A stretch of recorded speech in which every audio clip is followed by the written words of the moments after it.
You're like a circle that floats around me, keeping me safe and sound. And when I fall, you tied a rope to me. You're blessing me every day. I was down with an illusion, like a sparrow with broken wings. But now I shine with your reflection on me. Hi, everyone. Welcome to Inclusion Unscripted. My name is Margaret Spence, and I'm the host of the weekly live cast here on LinkedIn, Facebook, YouTube.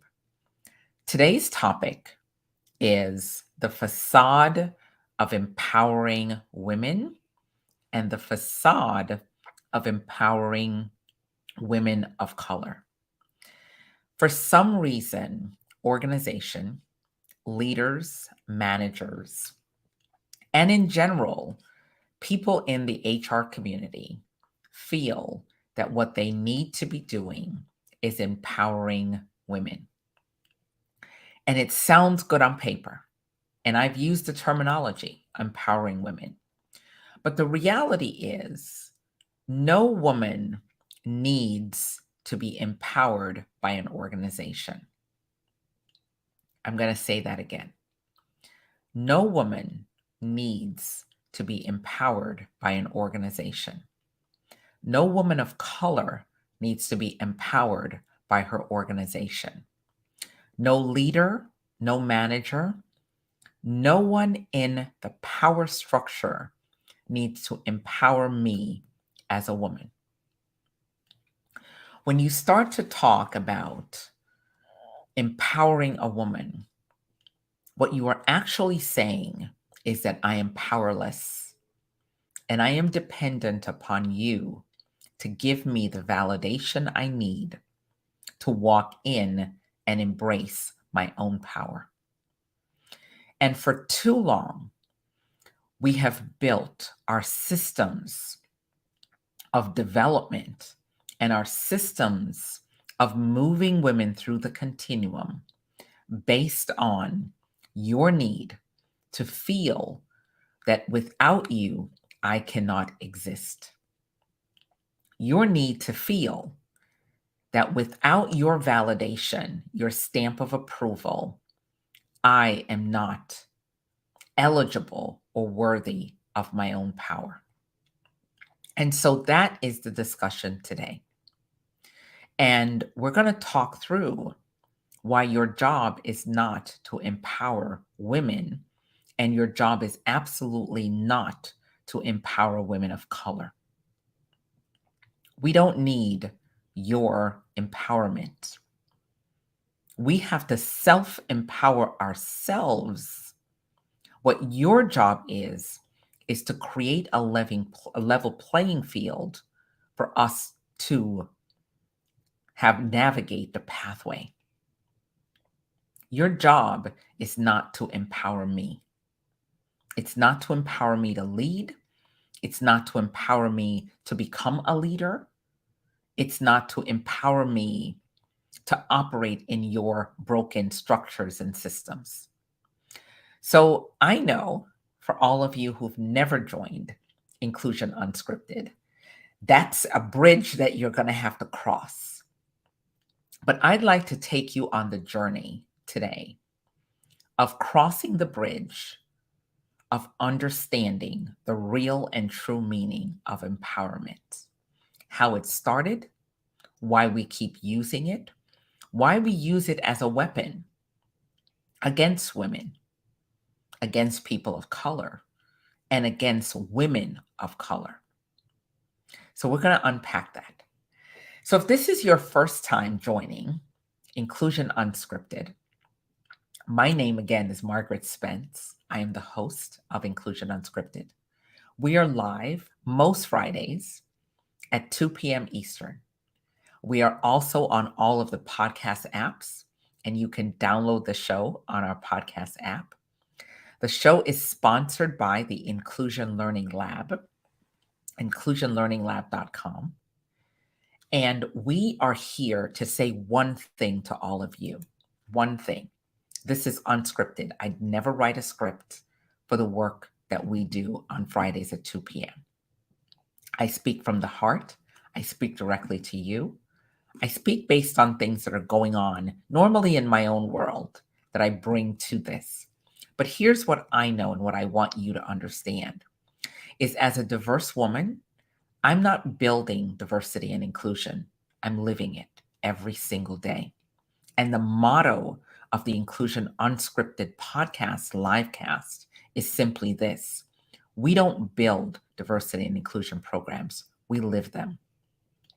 Because if you're building them, you can't live them. You just can't. Because while you're busy building the bricks of diversity and inclusion, it's not alive and well in your organization. Diversity is a living being. Diversity is not something off to be built. It is a living being. The living beings in your organization are diverse. Every single person that works for you is diverse. The question is, how do you manage diversity itself? And how do you create inclusion, equity, equality, belonging, thriving inside of the walls of your organization? So thank you for joining me. This will be a spirited discussion. I will be going against the grain today because as we've done this 5-part series for Women's History Month, and today is the last day of Women's History Month, March 31st, last day of the month, I have to now walk this walk around how we develop women. How do we engage women? How do we create opportunities for women? Not how do we empower women? Because if we sit in the structure of empowerment, we really sit in the structure of systemic male domination of women. So let me say that again. When we sit in the structure of empowering women, we sit in a structure of male-dominated hierarchies that say you're not eligible to be here unless I validate you being here. And when you build diversity and inclusion programs that are built solely on empowering women, you're not really creating opportunities for women. What you're doing is saying, I want to make you clean enough so that we can move you if you follow the rules that we've set forward and the rules that we've laid out. You know, I was watching a Facebook post, and in that post, the teacher was at the front of the board, and he said, how many of you understand the word assimilate? And the student said, it's to take something on over and over and over again, and to take it on fully. And then he said, what do you understand about ubiquitous? And another person said, always absorbing everything. And then he put them together and he called it ubiquitous assimilation.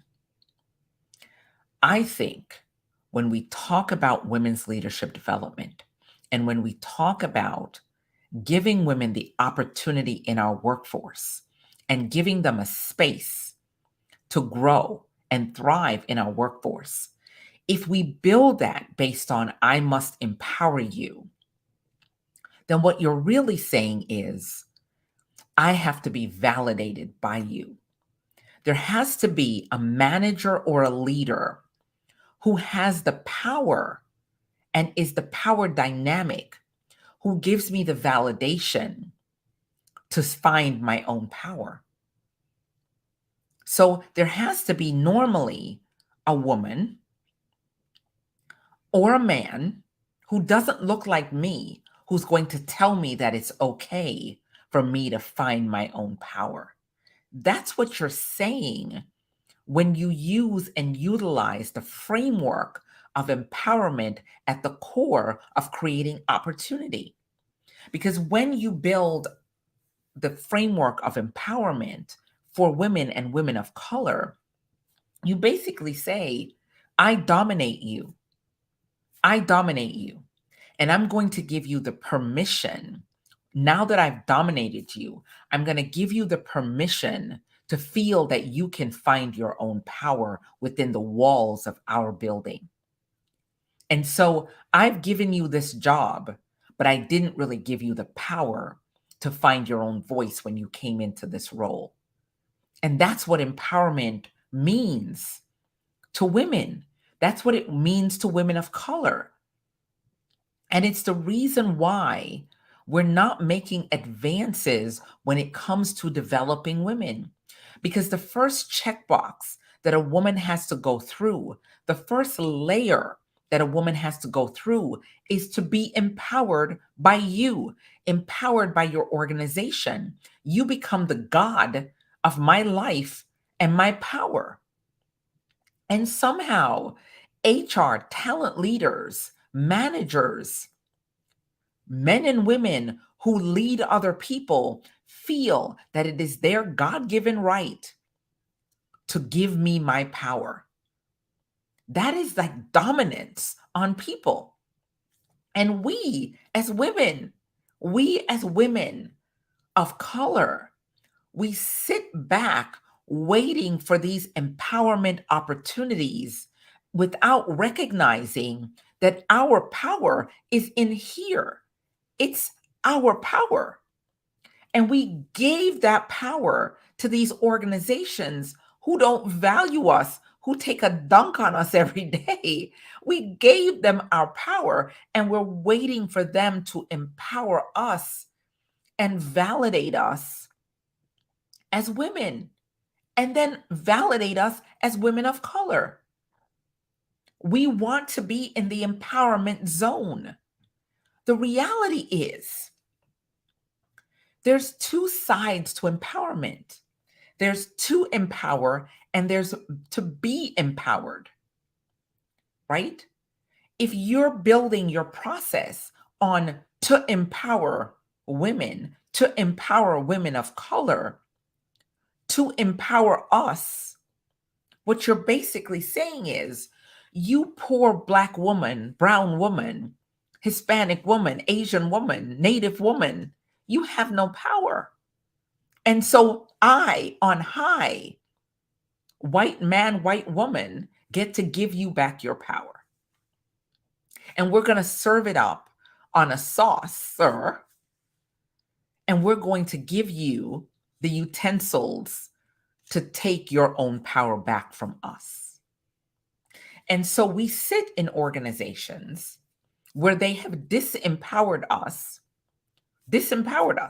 They've chopped out every part of our dreams, every part of our growth, every part of what we thought we wanted to be.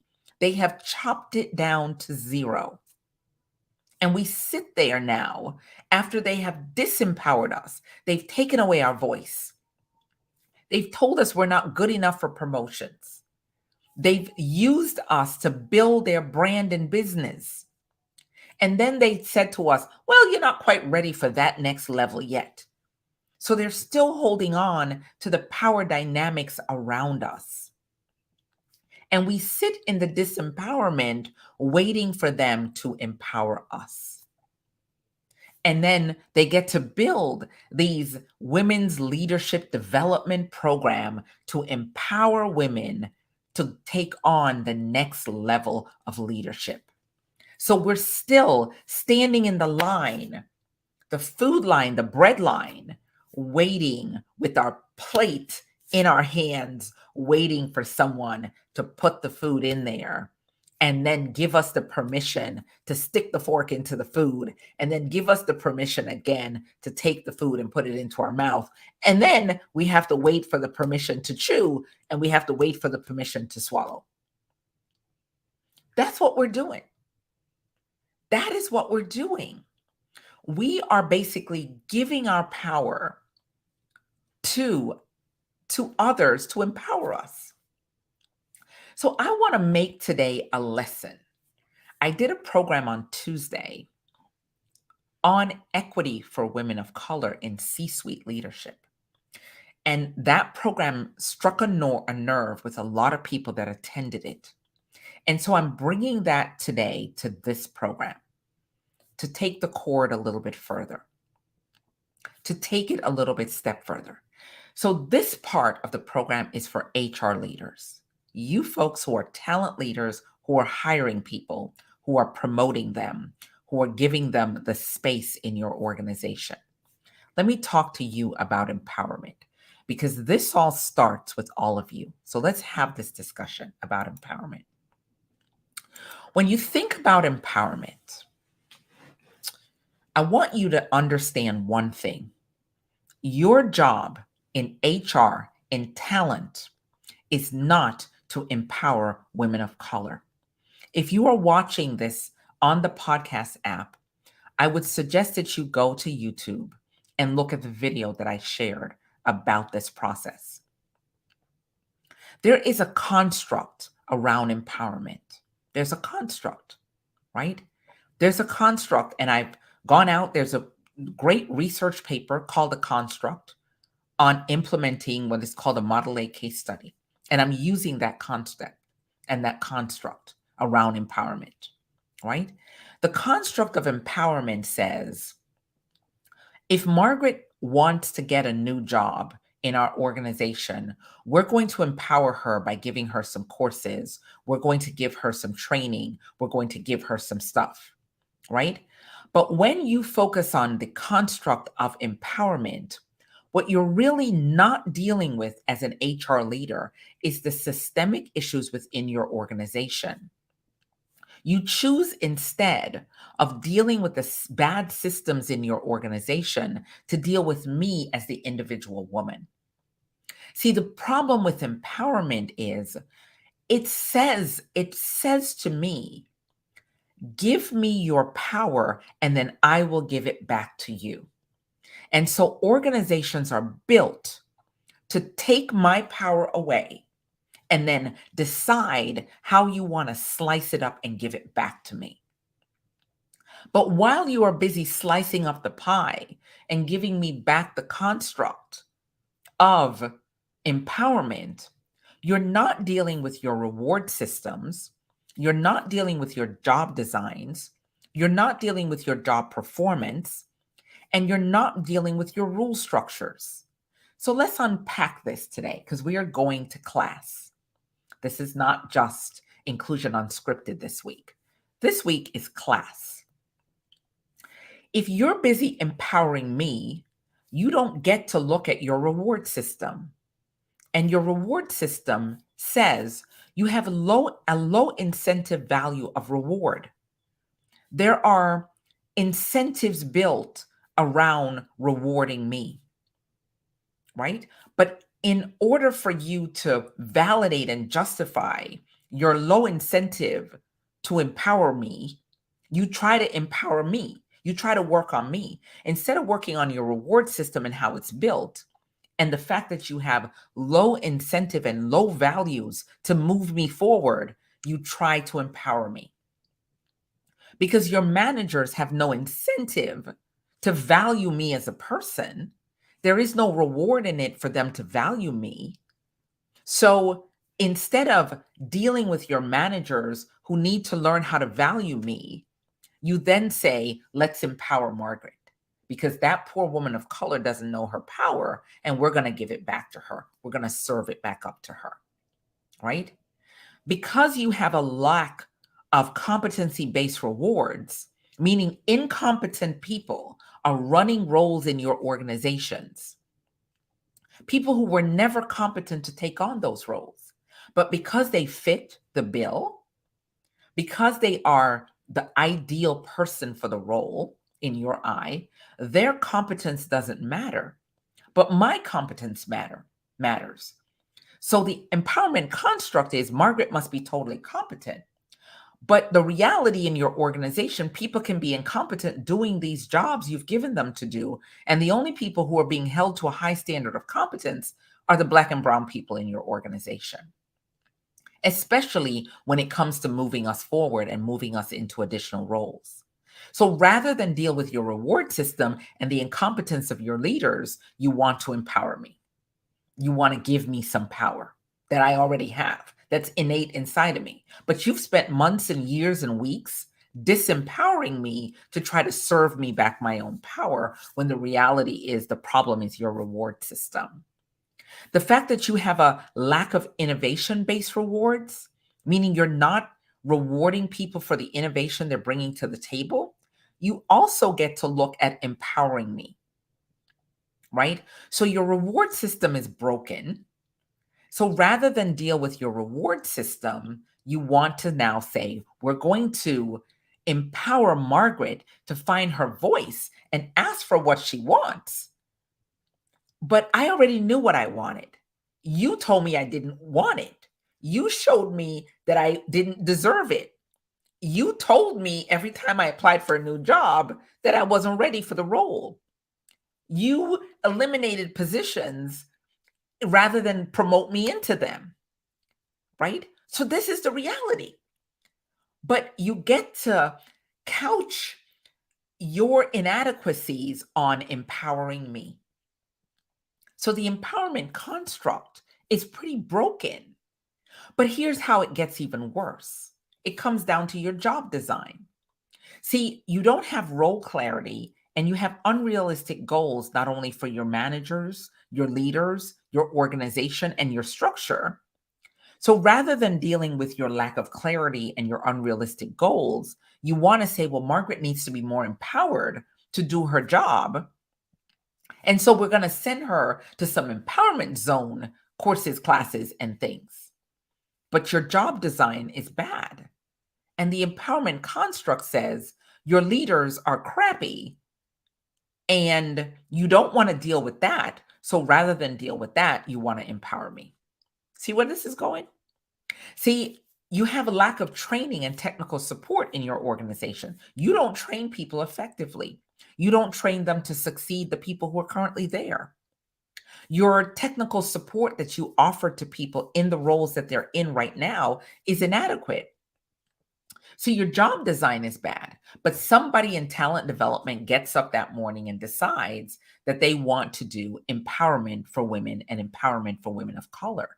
But you want to look at me and tell me what I'm lacking before you look at your organization and figure out what it's lacking. Because if you fix what your organization is lacking, you don't need to fix me, because I never needed to be fixed at the front door. The challenge is, especially for us as women of color, as people of color, is that we fall into this nest of crap, and they serve it to us over and over and over again. Because when I go into organizations and they say to me, I want to build a diversity and inclusion program, I say, okay, let's talk about that. Let's talk about your reward system. What are we building diversity and inclusion on? What's your reward system? Are your leaders even competent to manage diversity and inclusion? Is there any innovation going on in your organization? What is the incentive for, if I bring 20 Black people into this building, or 20 Hispanic people into the building, or 20 Asian people, or 20 Native Americans into the building, Native people into the building? Are any of your managers going to be competent enough to lead them? Well, no. Okay, so we need some competency. Because we can't build diversity and inclusion on your negative, right? And then there's a whole subset in your organization who feel that diversity is not important. There's a whole subset who said this is not important. This is not essential. But when you say that, what you're really saying is, we don't want to fix anything that's broken in our system already. So the reality is, rather than fixing your reward system, fixing your job design, you want to fix me as a woman, or a woman of color, or a woman who is LGBTQ+, or a woman who is non-binary. You want to fix me because I need to fit into the box that you've given me. And if I don't fit into the box, then you say to me, well, Margaret, you're not quite ready for the role that you've applied for. You need some more empowerment, and we're going to give you a mentor, sponsor, champion who's going to empower you so that you could be better at this. The challenge is, even if I get the mentor and the sponsor and the champion, you ain't going to give me the role anyway. You're not giving me the role. I'm going to jump through all the hoops and you're going to find a new way to move the empowerment bar. You're going to find a new place to move it to. And then I get to decide if I want to move with you. The challenge is, women of color, I'm talking to you. We keep moving with the bar that they keep moving. And we don't stop to ask ourselves, do I need this bar to keep moving? Or do I need to go move my own bar? Or do I need to go to a place where the bar doesn't keep moving? See, that's the question. So when we focus on empowerment, we don't address the fact that we have a lack of appropriate and necessary resources for women to grow and thrive in our organization. And we haven't really created the opportunity for them to grow. When we focus on my empowerment as a woman of color or a woman in general, then you don't get to focus on the fact that you have the lack of networking and opportunities within your organization. So you don't get to focus on your poor job performance, your poor job performance issues as a company, as an organization. Your leadership structure is broken. The ladder fell off the building a long time ago, and your leaders landed and crash landed on the concrete below. And most of them didn't survive the fall.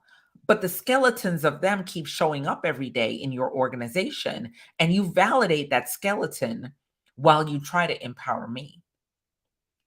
See, this is the truth. This is what's going on. And then you have these high bar rules and rule structures that says, here's the route that you must take to leadership. And the route starts with being empowered. So basically what you're saying is, I have domain and control over you, and I'm going to lay my domain and control fully over you. And if you don't like it, too bad. See? So you have these highly established work routines, which is why 80% of you right now are trying to drag people kicking and screaming back into your offices and dysfunctional organizations. And your employees went home. They were less stressed. They didn't have to deal with your inadequate, lacking leaders. And they want to stay home. But because you have these work routines that are well established, you're now dragging us back into your work structure. See, that's how this works. But you couch this on empowerment. You roll it up into empowerment. And because you have low advancement opportunities for women, period, doesn't have to be women of color. You have low opportunities for women. There's no advancement for women. But you pretend there's advancement for women by creating empowerment programs to empower me to think that I'm going to get somewhere in your building, and I'm going to get somewhere in your hierarchy, and I'm going to be able to build and move my career here, when the reality is there's low advancement opportunities because there's a high rule structure around how work is divided and delineated and handed out. And so there will never become a time when I am fully trained and quote unquote empowered to take on any of these roles that you're trying to tell me is in the pipeline for me. See, that's how this works. See, but rather than dealing with that, we try to empower women, and we build programs for us because, oh my God, these so heartfelt, broken-hearted women need us to validate them. And so that male-dominated process comes back into play. And women, and specifically white women, fall into this empowerment zone. See, white women think that it is their job to empower women of color. But here's my thing to you. Your job, especially in HR, as a white woman, is not to empower a woman of color. We don't need your empowerment. Save it. What we need is opportunity zones. We need you to understand that your hierarchical structure has no goals, it has no steps, it has no process. So rather than deal with that at your competency and competency level, you would rather try to deal with me as a woman of color to try to make me more empowered because you, as a white woman, have sucked out my own power. You've created a structure so that I have no power. And then when I challenge you around my power, what you do is you cry. That's the truth. Today's a hard conversation around empowering women and empowering women of color. And so we as women, broad category women, actually annihilate each other. My worst bosses were women. My worst bosses were women because it was never clear whether I was on first base or on base 20. Right? So we create these weird dichotomies around empowerment of women of color. And then we expect women and women of color to ubiquitously assimilate to our empowerment construct. That's what we expect. We want us to take on the empowerment construct, take it on fully, right? Absorb it and assimilate into your rules. Because you don't want to know what I want. You're not interested in giving me back my power. You're interested in maintaining my power and doling out the power to me as you see fit. And that's the challenge. That is the challenge. That is the challenge, right? And that is where we sit when it comes to empowering women of color and empowering women in general. We sit in this weird reward system where we build entire programs around empowering women when we don't deal with the underlying issues in our organization that prevent women from shining. We don't deal with them because we don't want to deal with them. We would rather say, I'm going to empower a woman. See, and then when we do that, we create rules of empowerment. When we build this construct of empowerment, we then build rules around that construct of empowerment. And the rules around that construct of empowerment still says you have the power and I must come to you to get my power back. So the challenge as we end Women's History Month is to say to you, you don't need to empower me. That is not your job. Your job is not empowering women of color or women, period. Your job is fixing your low incentive value reward process, your lack of competency-based rewards, your lack of innovation-based rewards, your lack of role clarity and unrealistic goals, your lack of training and technical support, your lack of task variety, your lack of appropriate and necessary resources, your lack of network forming opportunities, your lack of highly established work routines, your lack of opportunities and your low advancement opportunities, and your lack of meaningful goals and tasks. Rather than spending your time trying to empower me, I want you to say, here is the yellow brick road that can come from this position you're in. Here's a list of skills and competencies you need.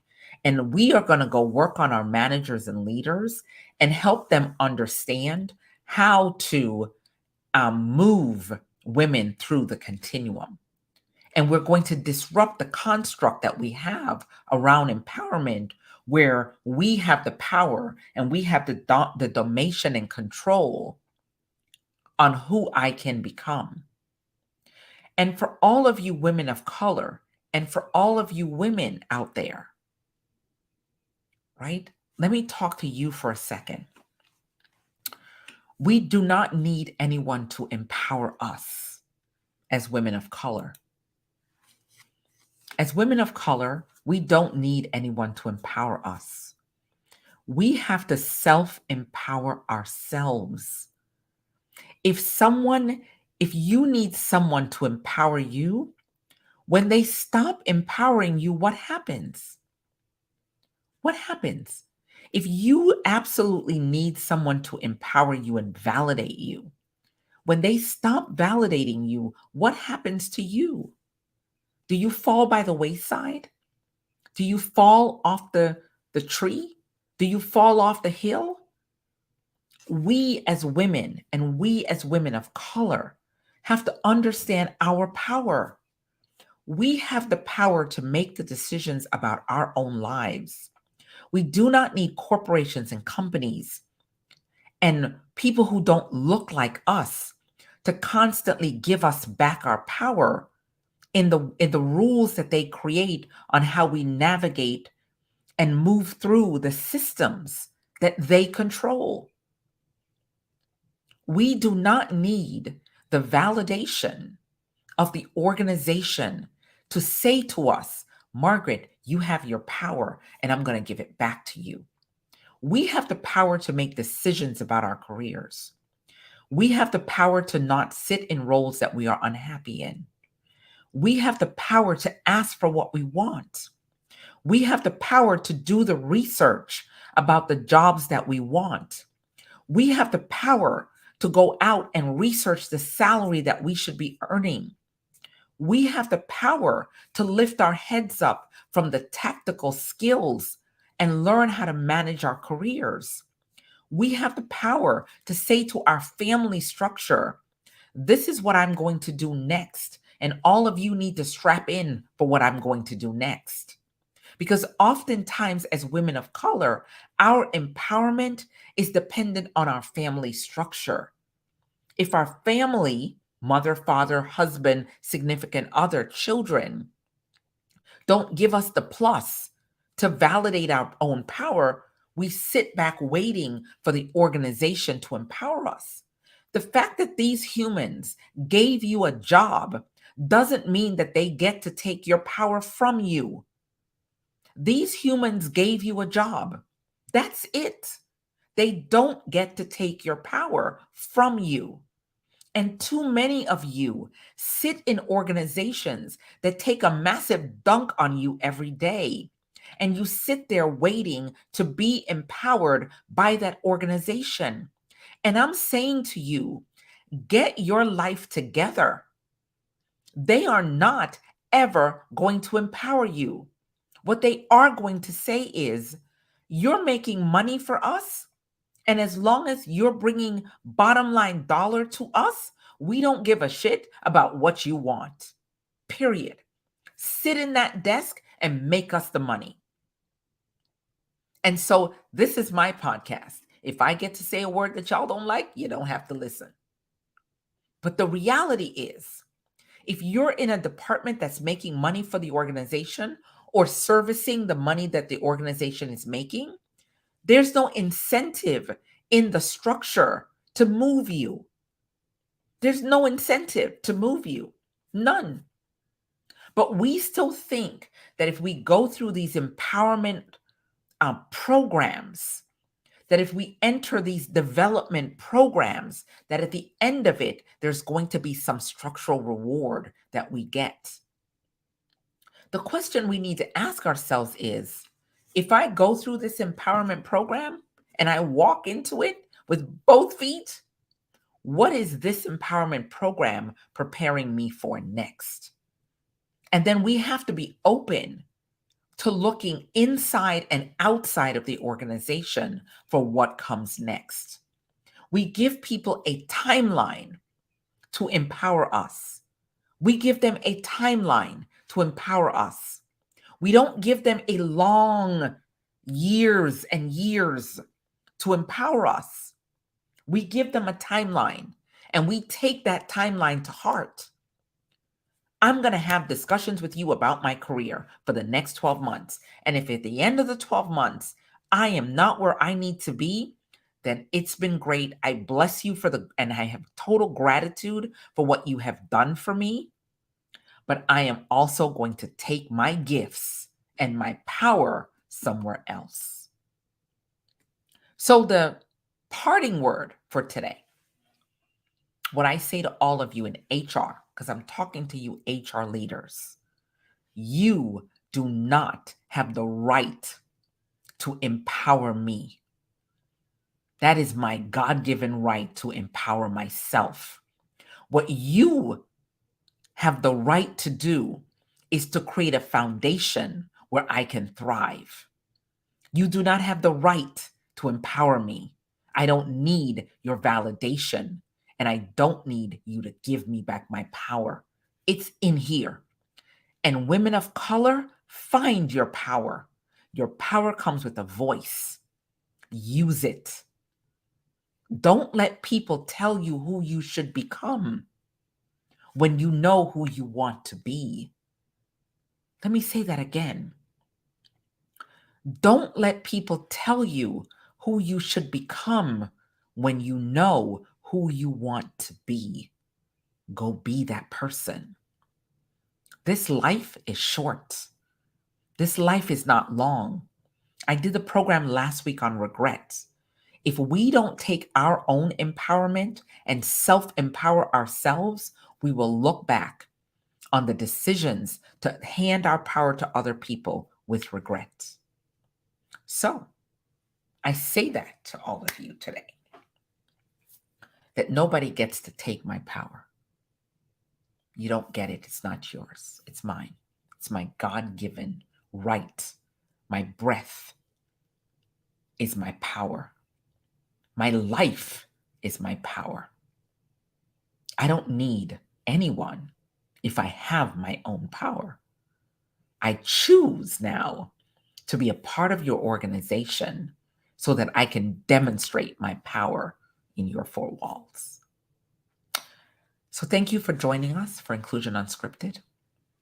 We are here every Friday at 2 p.m. that I'm in town and available.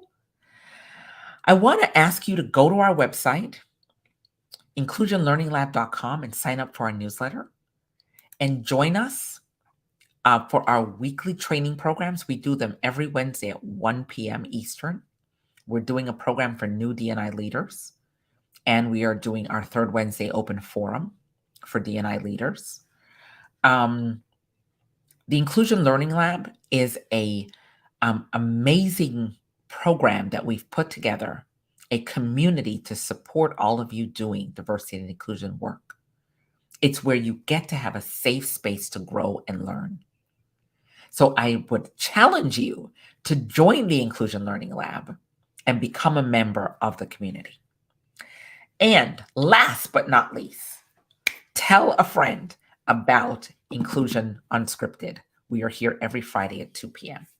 And I totally am appreciative for all of you that listen and tune in. Gina, thank you. Thank you. Thank you for listening today and tuning in to our program live here on LinkedIn, YouTube, and Facebook. Take care, everyone. We'll see you next week on Friday. It is Good Friday, and I'm going to do a Good Friday show. I may do it on Thursday for Holy Thursday, but it's all good. Thank you for joining us, and I appreciate all of you for being a part of the Inclusion Unscripted live program every week. Take care. Have a wonderful week ahead, a great weekend. See you next week. Take care. You're like a circle that floats around me, keeping me safe and sound. And when I fall, you tied a rope to me. You're blessing me every day. I was down with an illusion, like a sparrow with broken wings, but now I shine with your reflection on me. Take care, everyone. See you next week.